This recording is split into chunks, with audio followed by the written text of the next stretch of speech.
About aspirations. When we talk about identity, I am wearing this Risa. To many of you, this would be not India. But what is India? India is a nation within nations. What is India?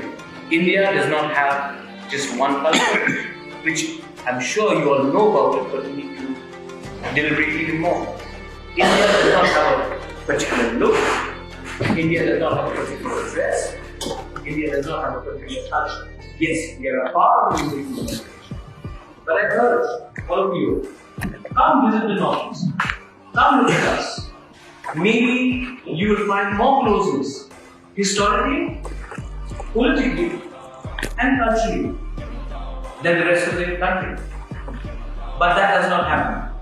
Because it's like, I really like when Narendra said that his constituency will greatly benefit if India-Great relations comes up, the trade agreement comes up.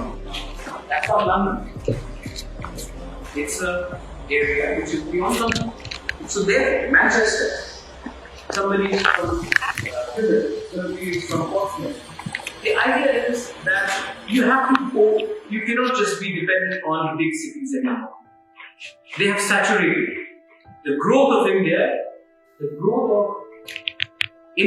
or growth of any nation is no longer restricted to the cities. You have to look beyond it.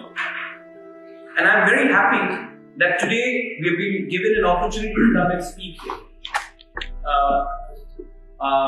Honorable MP spoke about geopolitical issues. We know about geopolitical issues. We have been through geopolitical issues.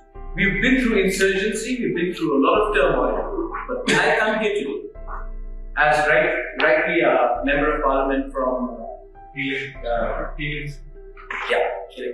said that I come here as a proud Indian.